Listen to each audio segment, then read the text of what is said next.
So, Tanzania is on fire, and that is probably not something that is going to change anytime soon. Yes, my friends, almost every country that we have talked about here on this channel in the past several weeks have struggled with finding a solution to the mass Gen Z protests that have been breaking out across them. Most of these countries have been forced to reconcile with their population, or just outright let the government collapse, of which we have seen multiple cases of exactly that happening. Tanzania, though, had a bit of a different idea. Just shoot them. And no, I'm not kidding when I say that here, my friends. In something that honestly sounds more like it's out of a dystopian novel than reality, authorities in Tanzania would go and respond to widespread protests following the October 29th, 2025 presidential election with lethal force. And it is now estimated that more than 1,000 people have been killed, with countless more injured or their status simply unknown. The target of people's anger, you may wonder? Seemingly blatant electoral fraud. And now keep this in mind. When I say fraud, we're not talking about like, oh, a couple cases of stuffed ballot boxes or some kind of intimidation or something that is done to tip an election in one party's favor or another. No. We are talking about something that is so painfully, obviously fraudulent that it brokers no room for anything else at all. It is that absolutely ridiculous. And I have seen a lot of different cases that I have covered here in the past that took place over the course of the Cold War. This sounds like something straight out of North Korea. And allow me to explain. On November 1st, Tanzania's electoral body, the Independent National Electoral Commission, would go and announce that the incumbent president, Samia Suluhu Hassan, would win the election with 97.66% of the vote. Now, I'm going to go ahead and repeat that for you, so you go ahead and hear me now. 97.66% out of 100% of the vote. Do you see where perhaps there may be a little bit of a problem? Much of her opposition had been straight up barred from running. The leader of one opposition party, Chadema, called Tundu Lissu, was charged with treason this past April and not allowed to run in the elections in the first place. Along with that, according to Amnesty International, in the run up to the elections, Tanzanian authorities would carry out enforced disappearances, arbitrary arrests, extrajudicial killings, all of these things to intimidate the population, and it really seems to have worked, or at least initially it did. The incumbent president was sworn in again on November 3rd for a second term at a ceremony that was ultimately closed to the public amidst continuing protests that were naturally very pissed off at the absolutely blatant fraud. The protests, some of which were extremely violent, would erupt on election day and would continue over the weeks in Dar es Salaam, the capital, as well as other cities. Police would respond with tear gas and live ammunition, like straight up live ammunition to disperse crowds, and there is video of this. The government would then impose nationwide internet restrictions on October 29th, the moment that everything started, in order to cut people off. And multiple internet monitoring organizations would confirm that, yeah, there wasn't anything there. The internet was gone. From here, chaos would reign, with police and military alike cracking down hard on the population. Hundreds, if not thousands, of people have been killed or arrested, and it is something that is truly insane. In fact, just a few weeks ago, on Friday and Saturday, the 7th and 8th of November, it was reported that Tanzanian authorities had charged more than 200 people with treason, a charge that could carry the death penalty. Though no executions have actually been carried out in the country since 1995, and that needs to be stressed, but considering what has been going on and people actually being executed in the street, this seems to be something that is very possible right now. And all of this is coming from a woman known fondly as Mama Samia. It is a outright slap in the face to the population, which I have to say is sad. It really is sad, because after taking over from her authoritarian predecessor, who had died back in 2021, her approach to leadership was initially admired, both at home and abroad, as she actually did allow opposition parties to organize rallies and to criticize the government, all without fear of, well, grave repercussions. At the time, she had pledged to reopen Tanzania to the world through what was called her 4R doctrine: reconciliation, resilience, rebuilding, and reform. Which sounds great, but none of that now appears to be true. As Samia would go and set her eyes on a second term, she started to see internal party pressure and the resurgence of opposition as potentially being threats to her ambition. And so, for the last 3 years, She would reshuffle the cabinet multiple times. She would replace military and intelligence chiefs in moves that were seen as weeding out loyalists to her predecessor and putting in ones that were instead loyal to her. Samia's calculated political maneuvers, which earned her the nickname of Simba Jike, which is Swahili for lioness, would ultimately pay off, as her party would nominate her as its presidential candidate in January. But then, months to the election, a wave of abductions, arrests, and brutal killings of opposition members would grip the country, shattering any hopes for reforms and reconciliation to take place. All that was left was the fire that you can see right now. And at this point, I really don't know what kind of videos or pictures my editor is going to be putting up in this because, oh dear God, the sheer amount of things that have taken place is terrifying, and it's not something that can very easily be put up on YouTube, but you will get the idea of what it is that I am talking about. So, the question then, as always here, my friends, is how exactly did we get here? What is happening now, and what is going to happen next? Well, sit back and let's go ahead and dive into some context about Tanzania, the once exceptional country whose image of peace has been irrevocably shattered, and honestly, that is not something that it seems to be able to reclaim. Also, I forgot, if I look at all weird or sound weird or anything like that, I do apologize. I still am currently in Japan, and right now I'm even sitting in a traditional style Japanese room with tatami mats under me. The sound is going to be a little bit different because of the way that I have to hold the mic, and simultaneously, I have no way to control the lighting, so if I look like, I don't know, a shadowy egg, that's the room's fault, not my own. We just finished leading like 2 group trips over here to Japan, and we are preparing for the next one we're going to be doing in Thailand. If you want to join us in Greece or Croatia, those trips are now live and are down in the comment section and the description, so you can go ahead and check that out. Well, my friends, before as we continue with today's video, I just want to let you know that today's video has been sponsored by Ground News. And yes, I know this looks weird, again, because I am still technically in Japan, though I leave tomorrow, and I haven't been able to stop working because the world keeps on continuously setting itself on fire. Even when I'm on vacation, there is no vacation. Not only are the actual events frustrating in the first place, but simultaneously seeing how people are reacting to the news about subjects is also equally as frustrating to me. Because people genuinely just end up running with the headlines of articles, not understanding the sheer amount of bias that is present within news, and that is exactly why I am proud to be sponsored by Ground News. You have no idea how incredibly useful this is as a resource that I use in order to be able to present information to you all.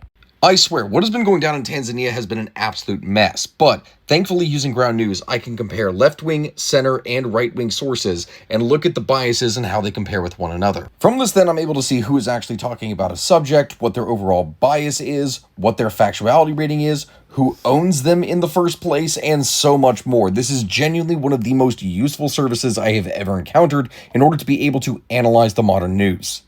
I am not just saying this right now because Ground News is a sponsor. I mean this, my friends. They are genuinely the greatest resource that I have to be able to present information to you all. And from that, if you want to use the same plan that I have, which is the Vantage plan, you can use my code, which you can see up here. Click my link down in the description, and you can get 40% off said plan. Do not let yourself be controlled by the media. So many different people are trying to control you. Actually understand what it is that you are reading.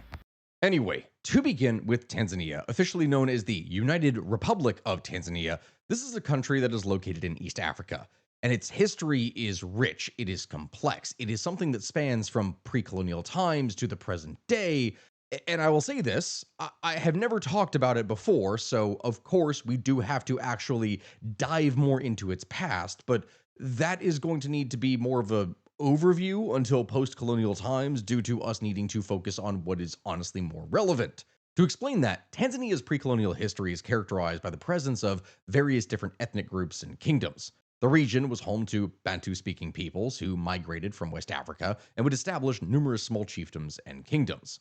The coastal region of present-day Tanzania was significantly influenced by Arab traders and the Swahili culture. The Swahili city-states such as Kilwa, Mombasa, and Zanzibar would flourish as important trading centers along the Indian Ocean trade routes. And these cities were known for their sheer vast amounts of wealth and cultural sophistication, which would blend African, Arab, Persian influences, and so much more into these kind of metropolitan trading hubs. Which, of course, as you can imagine, is going to attract some Europeans. In the late 15th century, the Portuguese would arrive and establish trading posts and forts along the coast, and they would control the region until the late 17th century, when the Omani Arabs, led by Sultan Said bin Sultan, would take over. The Omani Sultanate, based in Zanzibar, would end up dominating the coastal trade, and they would maintain control of this area until going into the late 19th century. Really, it was far more established as a political entities than a lot of places in Africa were. And it is into this, then, that the colonial powers truly come into play around this time. In the late 19th century, Germany would establish a colony in the region, known as German East Africa. This period would see significant infrastructure development, including the construction of railways and roads, but it was also marked by brutal suppression of local rebellions, most notably the Maji Maji Rebellion, which was from 1905 to 1907, and that was a response to German colonial policies and forced labor practices.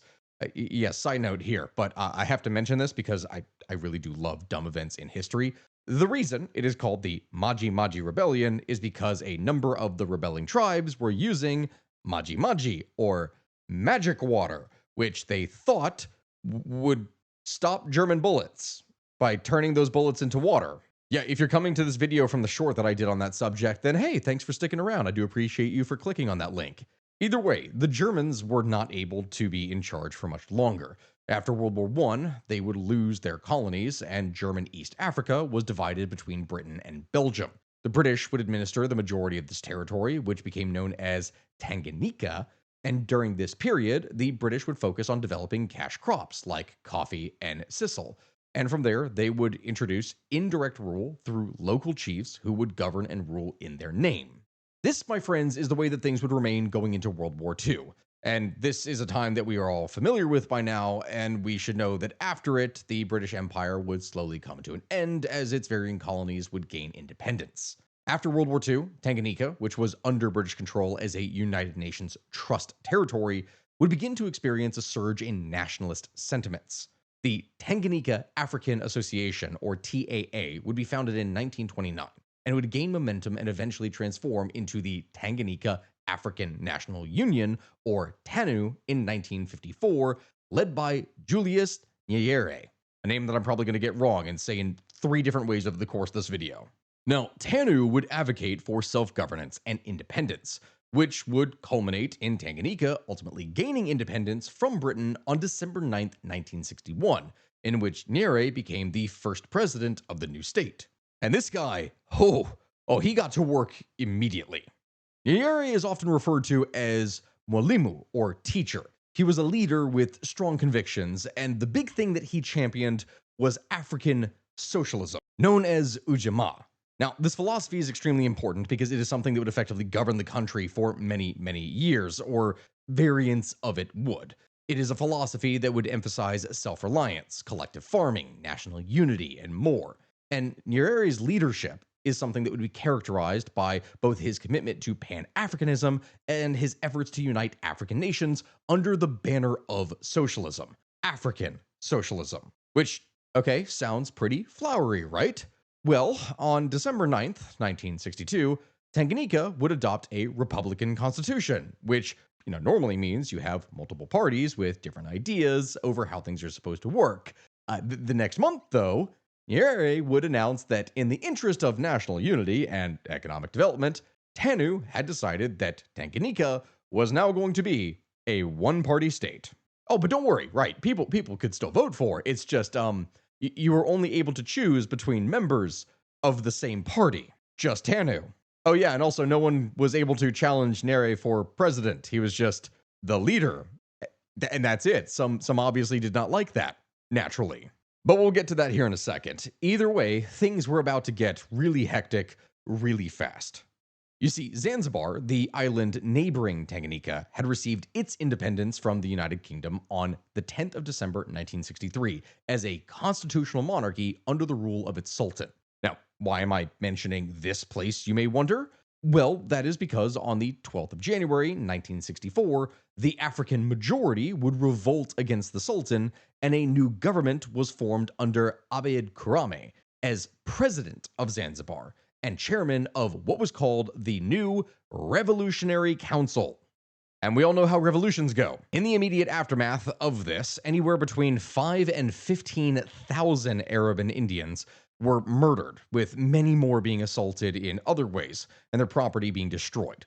Within a few weeks, A fifth of the population had either died or fled the country. That is how bad it got so incredibly quickly. And of course, it was at this time that the Tanganyika army was revolting, and Britain was asked by Julius Nyerere to send in the troops. And you know what? The British did. The revolt was put down, and shortly afterwards, amazingly enough, Tanganyika and Zanzibar would unite to form one country, all in the name of furthering the African Socialist Revolution. Did that work? Well, not exactly. You see, despite Nyerere's grand plans, Tanzania faced significant economic challenges. The Ujamaa socialist policies, while being arguably well intentioned to make the country self reliant, oftentimes struggled to achieve their goals due to various different factors.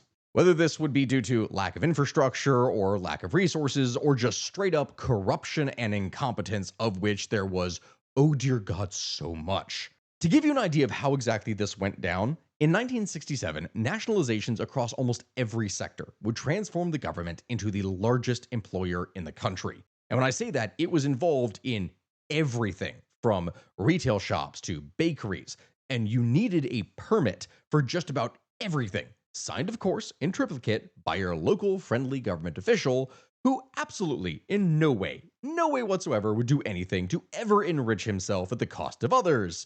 No, absolutely not. Yeah, do you hear the sarcasm there? As you could reasonably expect, enormous amounts of public funds were misappropriated and put into unproductive use to either aid one official or another, or their family or friends. A system of permits called vibali would allow officials to collect huge bribes in exchange for receiving the vibali. You wanted to open up a business, you had to apply for the permit. In order to get said permit, you greased the palms of a couple politicians. And that's the way it worked. This got so bad that officials in the country became widely known as Wabenzi, which, I'm not kidding when I say this, the translation of that is people of the Benz, which you may not have caught that. That's like a Mercedes Benz. It was that bad. By mid 1979, corruption had reached epidemic proportions as the economy was just utterly collapsing. Purchasing power for the average citizen would decline rapidly, and basically every good became unavailable. Yeah, and did I mention that a literal war with Uganda was going on from 1978 to 1979? Because that was happening. This war was launched by Uganda's Idi Amin, who I honestly need to do an episode on himself at some point because holy crap, this guy was insane. But either way, while he did launch the war, it ultimately ended with Tanzania invading Uganda and deposing Amin. But it severely damaged Tanzania's economy, along with everything else that they were already doing to screw it up. Really, my friends, obviously, things could not remain this way. Tanzania's economy was in a state of crisis, characterized by high inflation, a massive budget deficit, and a decline in foreign exchange reserves. Over the course of 1974 to 1984, just a 10-year period, the GDP was growing at an average rate of 2.6% per year, which for a developed country actually sounds pretty decent.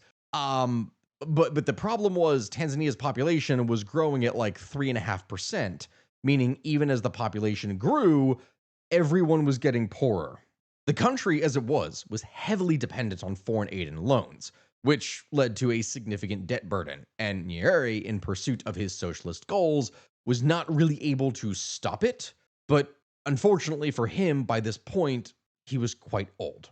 By 1985, Ali Hassan Mwinyi, a Zanzibari Muslim, had arisen as the most prominent candidate as Nyerere's successor, and Nyerere would ultimately agree to support his candidacy. Nyerere would stand down as president, with Mwinyi going in replacing him in the 1985 general election, and because of this, he won the election. And from that point, early on in his political transition, many believed that he was unlikely to deviate from Nyerere's policies and his socialist goals because he was a loyal supporter of his predecessor. However, that ended up actually not being the case. He and his followers would call for economic and political reform to liberalize the market and review the traditional socialist ideologies. He would surround himself with reformists, even going and replacing 3 cabinet members and other ministers who were opposed to change, much to the frustration of Nyerere, who became a very vocal critic. But That all being said, now it did not really matter, because change was coming, and it was coming in the form of a series of economic reforms known as the Economic Recovery Program, or ERP. Great name, by the way, I guess. That is something that would remove price controls on most goods. It would allow market forces to determine prices and reduce the role of the government in economic activity. These reforms were influenced by structural adjustment programs that were being imposed by the World Bank and the International Monetary Fund, which was the only reason that the country was able to function in the first place. Now, these reforms aim to stabilize the economy, to reduce public expenditure, and attract foreign investment. However, at the same time, they also led to drastically increased inequality and hardship for many Tanzanians, as the reforms often benefited urban areas and the elite more than the rural communities. Arguably, they were necessary after so many years of terrible management, but the cost was still quite high, with many people seeing their savings outright disappear. Not only would these changes take place, but in May of 1992, the country's constitution was amended to allow a multi party political system, meaning it was no longer going to be a one party state. And in 1995, the first national elections under the system were held, with Benjamin Mkapa of the CCM being elected president. Mkapa would continue the economic reforms that were pursued by his predecessors. And so it is here, my friends, that we finally get into modern Tanzanian history in the lead up to where it is we are today. But also at the same time, we do actually, and I'm sorry for this, we do have to go back by just a few years to talk about Zanzibar, as it is the perfect jumping off point to talk about the state's willingness to use violence on its people that until recently hasn't really been addressed. You see, in 1990, a coalition of ethnic and cultural groups of Zanzibar would go and demand a referendum on independence. They didn't want to be the same country anymore. They would go and declare that the merger with mainland Tanzania, based on the now dead ideology of African socialism, had transformed Zanzibar from a bustling economic power to something that was just a poor, neglected, additional afterthought of the mainland. Their demands were, of course, ignored, but that sentiment would remain even as Mkapa would take power. And this guy, he's complicated, to say the least. Ruling from 1995 all the way to 2005, Mkapa was elected as president based on a popular anti-corruption campaign and the strong support of former President Julius Nyerere. During his term in office, he would privatize state-owned corporations. He would institute free market policies to attract support from foreign investors, as well as the IMF, which was something, but also, at the same time that it really boosted economic productivity, it also opened up the country to many more corruption problems. Yes, he was criticized for some of the ineffectiveness of his anti corruption efforts, as well as his lavish spending that arguably made it significantly worse. As an example of this, he spent some $20 million on a private presidential jet, as well as almost $45 million on military aviation equipment from BAE Systems, which experts deemed beyond the limited needs of the country's armed forces. Like, again, why would you need all of this advanced aviation equipment for a country without a strong modern air force, except to perhaps maybe just skim off a bunch of money off the top for yourself? So, yeah. Along with this, he was constantly being dogged with charges of corruption in his privatization efforts, including how he just so happened to get himself the lucrative Kurawa coal mine in the southern highlands while he was still president, which constitutionally you were not supposed to be able to do. Yeah, it was pretty messy, and many people, as you could expect, were unhappy going into the elections in the year 2000, and that is where the state violence comes in. You see, my friends, presidential and parliamentary elections were held on October 29th, 2000. The main contenders for the presidency were Amani A. Karume of the CCM, the ruling party for Tanzania, and Saif Sharif Hamad of the CUF. The elections were marred by allegations of fraud and irregularities, with both parties accusing each other of cheating, and also paramilitary forces being used to intimidate voters at the polls. That happened. Following the announcement of the results, which declared Amani A. Karume the winner, the entire thing was largely seen around the country and the world as completely rigged. As a result, protests would erupt in Zanzibar, and these protests very quickly turned into riots. Riots that were characterized by the supporters of the varying different parties clashing in the streets, leading to widespread violence and destruction of property. Because of this, the government was forced to deploy police and military forces to try and restore order, but their intervention oftentimes just made the situation a lot worse, leading to further violence and terrible rights abuses. Like, I kid you not when I say this, the government at times would just straight up shoot into crowds of protesters, killing dozens of people and injuring over 600. It really was some nasty work, and the sad part about all of this is that even with the violence, the thing that caused the violence in the first place, the fraud, that and accusations of it would continue with subsequent elections. Though, that being said, violence would not be anywhere close to what it was in the year 2000 until recent times. To explain that, former Foreign Minister Jakaya Mrisho Kikwete, the CCM candidate, was elected as president in 2005, and the ruling CCM party itself actually won a very strong majority in the National Assembly. In the 2010 presidential and legislative election, Kikwete would win a second term as president with 61% of the vote. The CCM, though losing some seats to the opposition, would still maintain a fairly healthy majority in the National Assembly. But that, of course, being said, the elections were marred by allegations from several opposition groups claiming that the votes were tampered with, and some domestic and international observers would note that, yeah, there were some serious transparency issues here, especially with the vote counting process. Does that get better? Not exactly. Corruption remained a serious problem under Kikwete's administration, despite his pledges and efforts to eradicate it. A common theme, unfortunately, with everything that we've been describing. A major example of this was Edward Lowassa, a prominent CCM member and ally of Kikwete, who had been prime minister but resigned in 2008 after being implicated in a corruption-related case in which a American energy company called Richmond Development in 2006 was improperly paid for work that was not actually done. I need to stress this right now. They were paid for work that they did not do. Richmond was contracted to bring in generators to provide 100 megawatts of electricity each day, after a drought early on in 2006 had left low water levels in dams, leading to severe power cuts. But a parliamentary inquiry would find that, yeah, those generators they were supposed to deliver, they never arrived on time, so they didn't really do much. And then when they did finally start doing something, they didn't do as much work as was required. Sometimes they just straight up didn't work at all. By the time the company was ready to start operations, Tanzania's power problem had already been resolved. But amazingly, despite these failings and not really doing anything, the government was contracted to pay Richmond more than $100,000 a day. So you may wonder, okay, well, where does Lowassa come into this? Well, Mr. Lowassa's office would later influence the government's decision to extend Richmond's contract, despite advice to the contrary from state-run agency company Tanesco, because again, it wasn't really doing anything. Two other ministers would then resign over that same scandal that year, and shortly thereafter, Kikwete would dismiss his entire cabinet. It was bad. Another corruption-related cabinet purge would come in 2012, when Kikwete would fire 6 ministers for alleged widespread misuse of government funds. And although some members of the government were put on trial for corruption-related charges, convictions were extremely rare. Yeah, it's not exactly great. And this, my friends, is again where things are really weird within Tanzania.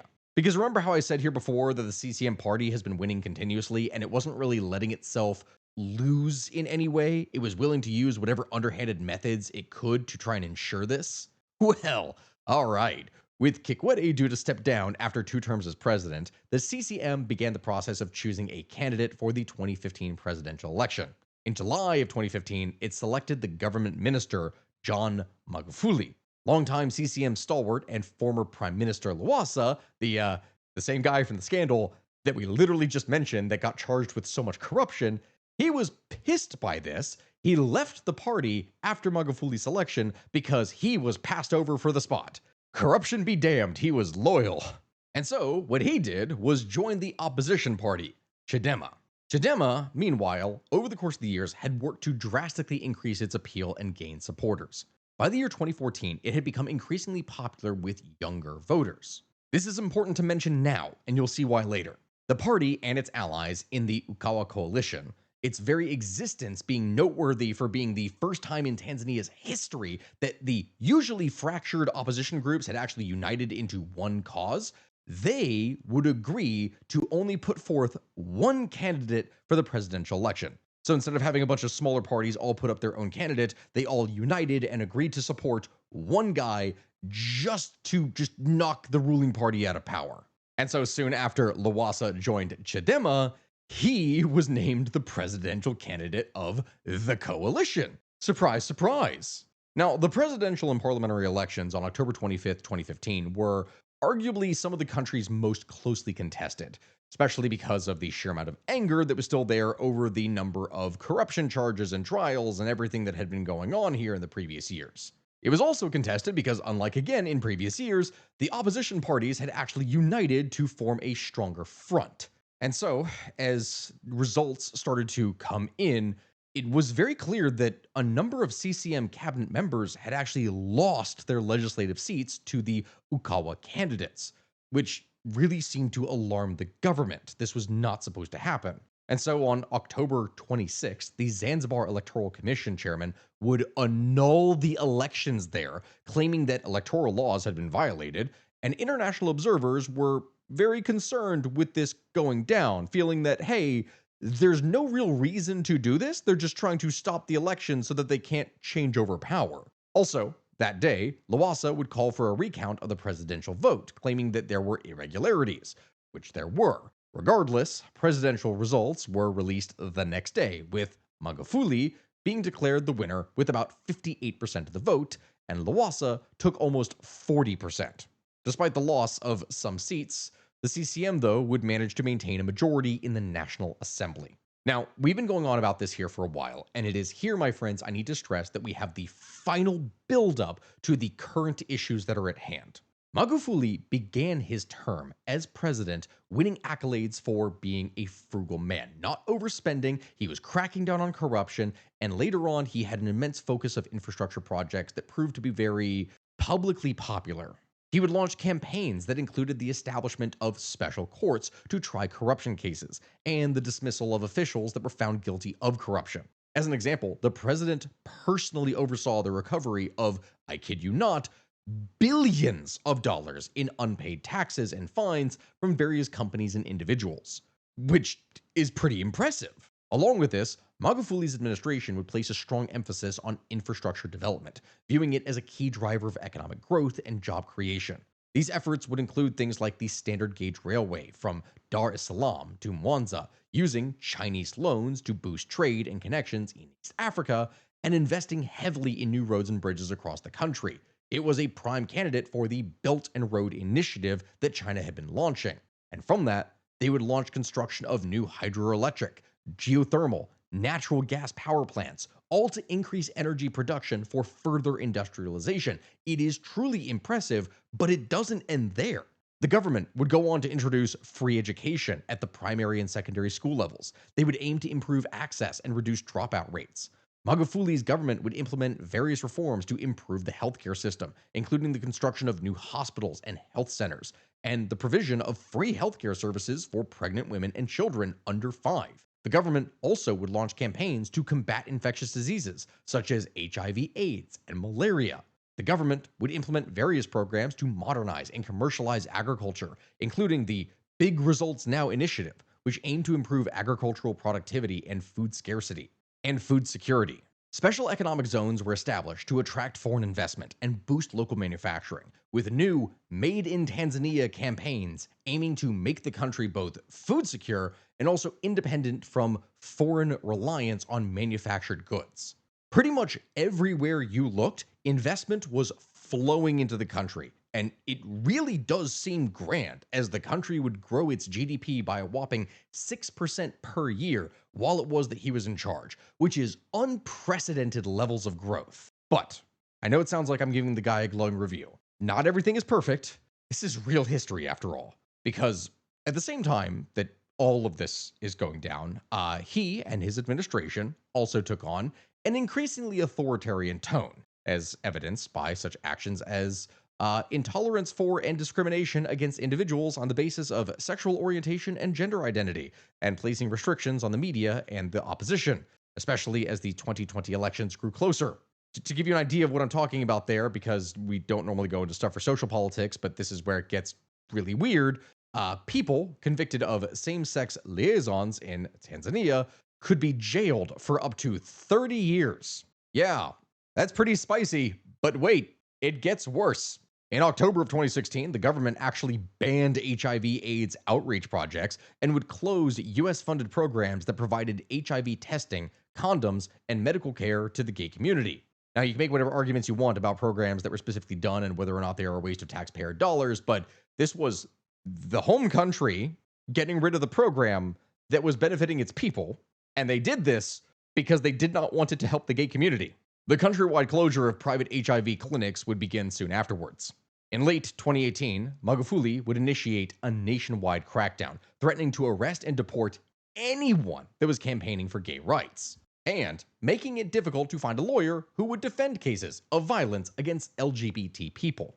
And when I talk about things, my friend, I am not just talking out my rear. Paul Makonda, who is Magufuli's regional commissioner for Dar es Salaam, would state in 2016, quote, "If there is a homosexual who has a Facebook account or with an Instagram account, all of those who follow him, it is very clear that they are just as guilty as the homosexual." End quote. That is a level of guilt by association that I don't think I have ever really seen before. 2 years later, Magufuli would go and announce that a committee of 17 members, consisting of police, lawyers, and doctors, had been formed to identify homosexuals. Within 1 day of the announcement, authorities reportedly received 5,763 messages from the public, with more than 100 names on it. Hamisi Kigwangala, the country's deputy health minister, would even say that he supported the use of, and I'm not kidding with this, anal exams that would be able to tell if someone was actually having gay sex. Like, buddy, I cannot believe that I'm having to state this, but that was a thing. What the hell? Along with the social issues, the government was accused of suppressing dissent, with opposition leaders and activists often facing arrest and detention. For example, Tundu Lissu, the leader of the Chadema party, he was shot and injured in an assassination attempt in 2017, and his party's offices were raided by the police. Along with that, there were restrictions on media freedom, with independent media outlets facing closure and journalists being arrested for critical reporting. The government would also introduce laws that restricted online speech, and social media usage became even more relevant as COVID came around, and the government didn't like this. When I say that, I mean both social media and also COVID. It's kind of hard to explain. Listen to this. In comparison to most leaders around the world, Magufuli would order COVID-19 testing to stop, and he resisted calls to implement any public health measures during the COVID-19 pandemic in Tanzania, expressing distrust of American and European developed vaccines. Instead, he preferred to rely on faith to protect his nation. And I'm not kidding with that. Magufuli would speak against the possibility of closing churches, stating, and I quote, "That's where it is true healing. Corona is the devil, and it cannot survive in the body of Jesus." End quote. Now, okay, did it work? Well, according to him, it did. By May of 2020, Magufuli, as well as the Dar es Salaam Regional Commissioner, Paul Makonda, would announce that the disease of COVID-19 had been completely defeated by national prayer, and he called for public celebration, saying, and I quote, "The corona disease has been eliminated, thanks to God." End quote. Magufuli would say this in a speech to a church congregation in the capital. Along with this, he would say in January of 2021, referring to the vaccine in a speech, quote, "Vaccinations are dangerous.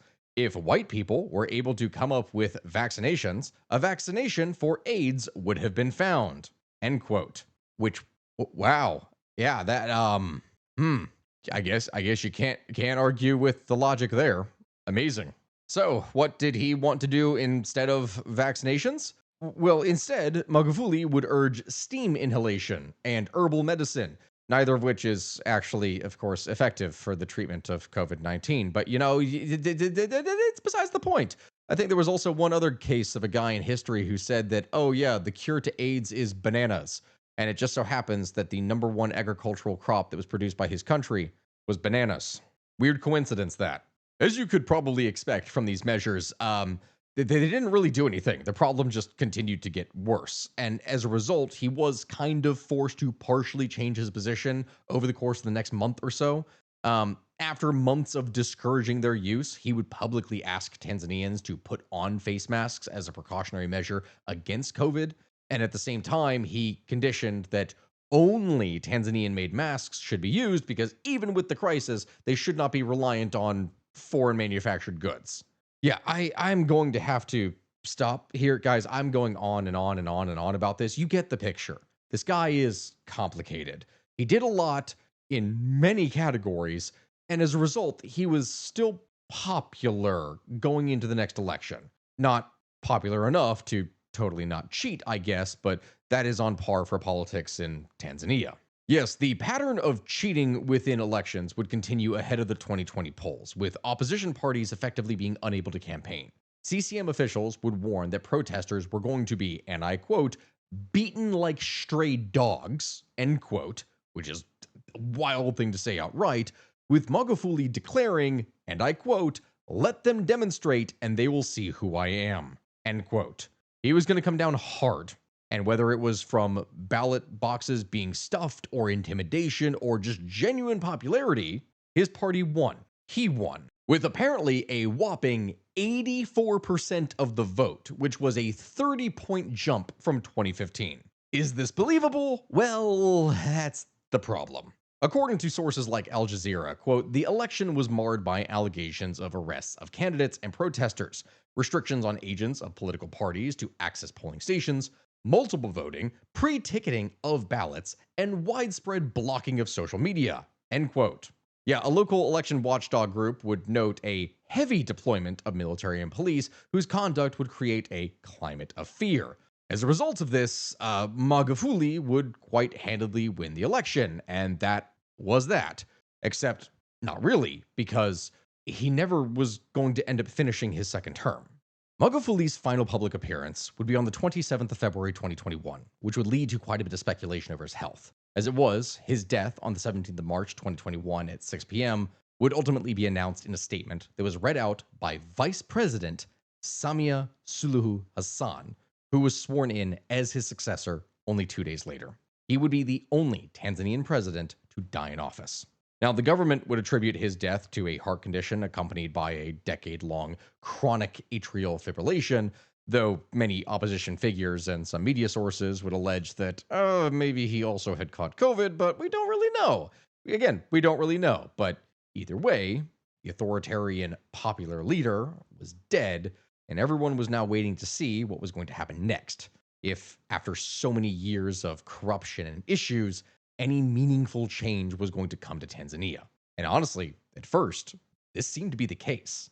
The COVID-19 pandemic was ongoing when Suluhu became president, and she almost immediately reversed the denialist position that had been held in the country, instead entering Tanzania into the COVAX program to begin distribution of COVID-19 vaccines in July of 2021. Along with this, she would adopt a more internationalist approach rather than the isolationism of her predecessor. She would seek to entice both investors and tourists to come to the country. And along with that, she seemed to be so much more softer and almost motherly, even being given the name at this time of Mama Samia. As president, she was seen by the public and outside observers as far more democratically inclined, a much better alternative to Magufuli. And after taking office, she would take measures to increase freedom of speech, freedom of press, reverse many of Magufuli's policies, and to improve Tanzania's global image. These included releasing political prisoners, meeting with opposition leaders, reopening newspapers that had been shut down for criticizing the government. She would also lift a ban on political rallies in 2023, which her predecessor had implemented in order to stifle the opposition. Really, it seemed like Tanzania was on the path to take care of itself, but yeah, that means we probably wouldn't have as much of a video here today. It seems that Mama Samia never really wanted to go far enough to truly fix the nation or follow through with many of her reforms.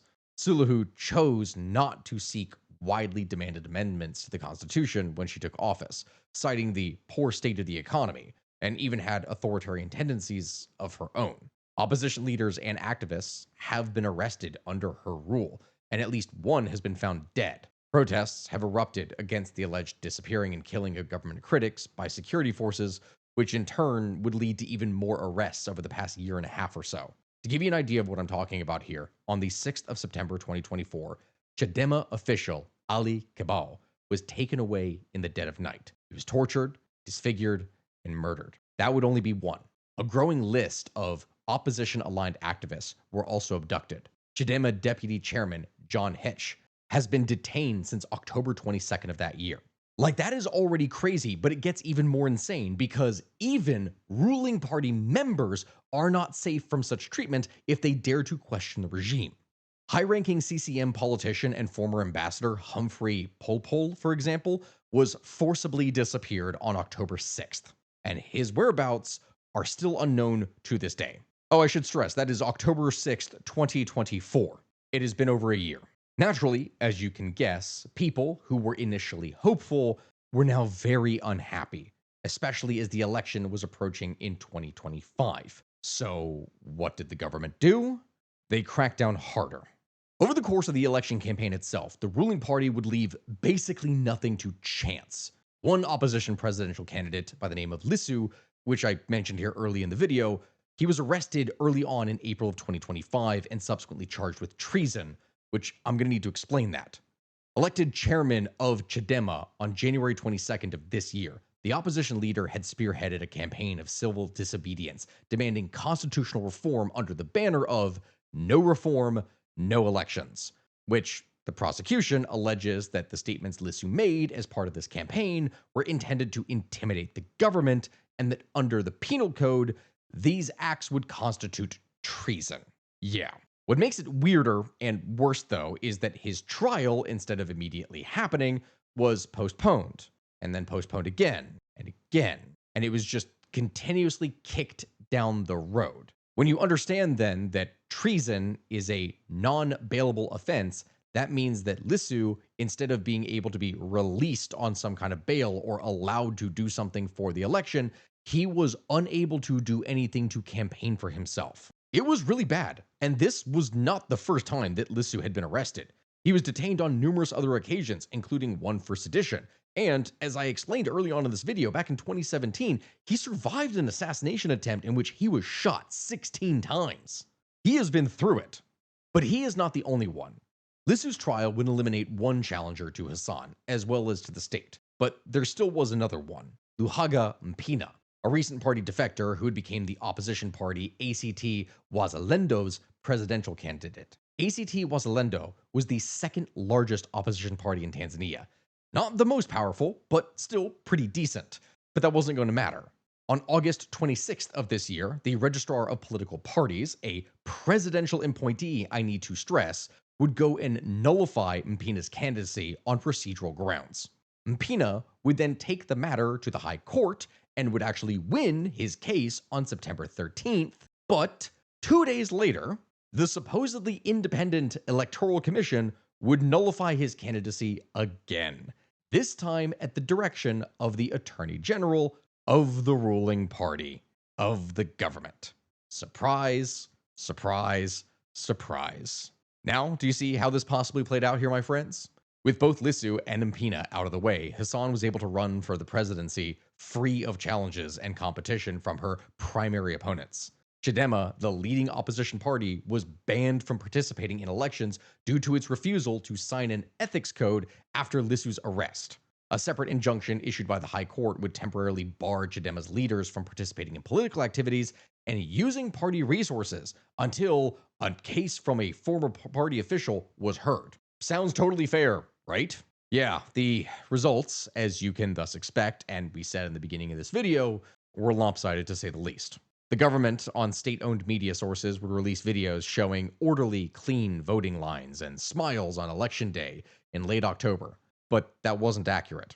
Protests were already underway, with fires spreading across the country. A report by observers would note that some stations seemed to have more police and security forces than they actually had voters in them. Within hours, the internet was shut down nationwide, effectively severing all communication across Tanzania. Eventually, my friends, Samia Suluhu Hassan was declared the winner, with over 97% of the vote, a tally that is so embarrassingly unlikely that even Kenya's president, William Ruto, who has worked with Samia in cross-border efforts to intimidate dissidents in both countries, yeah, no, he's another figure that I have to do a video on because Kenya has, oh my God, it's gotten so bad, but we don't have the time for that right now. Yeah, even for him, it seemed to be too much. To phrase it all as lightly as possible, observers from the Southern African Development Community, as well as the African Union, found that the exercise did not, and I quote, meet democratic standards, end quote. Again, surprise, surprise. The internet was briefly restored for about an hour or so to post results as they were coming in, but as soon as that happened, people began to post videos showing officials allegedly falsifying ballots, which of course made people even angrier. And so, over the course of 3 days, from late October heading into early November, fires and protests would spread across the country as police would crack down even harder and government forces would fire live ammunition into crowds. Within days, hundreds of people had been killed at least, with actual numbers varying from source to source. Within a week, it does appear that the minimum number now is at least 700 dead, with thousands of more injured or arrested for treason.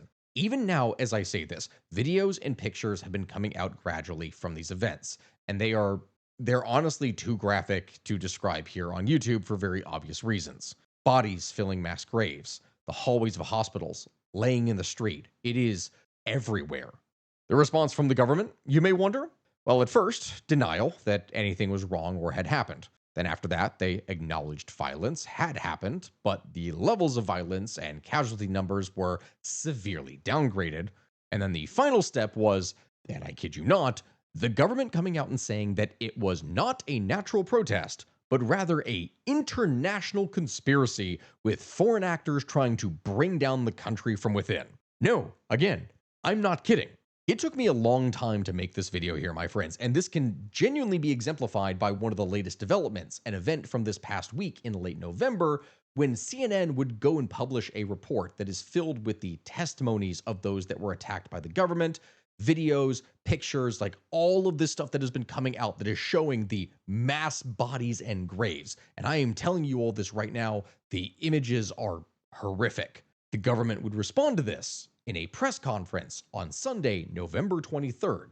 And in it, Chief Government Spokesperson Gerson Msigwa would dismiss the report as one-sided and a serious breach of journalistic ethics, further alleging that it was part of the international campaign of information warfare designed to damage Tanzania's burgeoning economy and tourism sector. Because yes, that's exactly what the United States would want to do. Destroy the tourism industry of an African country with no inherent strategic value. Totally. Yeah. Mr. Msigwa, in a comprehensive statement addressing the article, would claim the foreign broadcaster had failed to contact government officials for a response, thus producing a slanderous report. He would firmly assert that authorities were available for comment and accused CNN journalists of compiling the story remotely using phone-captured images rather than being on the ground in a major ethical error. He added that the government was ready to cooperate with any media wishing to publish a balanced account, which, okay, sure, he would also extend his critique to other major international broadcasters, including the BBC, Al Jazeera, and DW, accusing them similarly of publishing content that was intended to incite hatred among Tanzanians and create turmoil throughout the country from weaponizing a narrative. And guys, yeah, I mean, when we talk about all these things, biased news happens all the time. We talk about that regularly with our sponsor, Ground News. But here's the thing. Prior to the press conference, CNN correspondent Larry Madowo would publicly contradict the government's claim of non-cooperation, stating that the network was not invited to the official press conference, which, okay, you don't have to be, but the prior requests that they had made to the government for comment went unanswered. Like, the government was asked to answer, they didn't, and then threw a hissy fit when the article came out because they didn't get a chance to answer. You see why this is a problem? Yeah, either way, that is where we are right now. Tanzania is reeling. Although much of the violence that was seen at the beginning of November has not been seen at that level since, people are still very angry.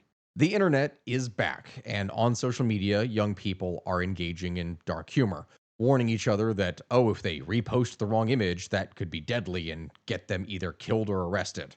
It's not a healthy environment. The government has gone as far as to cancel Independence Day celebrations, things that were originally slated for December 9th, in a bid to stop any additional protests. Some of the hundreds of young people that were arrested and charged with treason were released, while others were not and still await trial for a crime that is punishable by death in their country. An inquiry has been established to look into the violence, but it's an official one from the government that has been continuously corrupt and protecting itself for decades. And Tanzanians have very little faith that the government will actually do anything with their low integrity.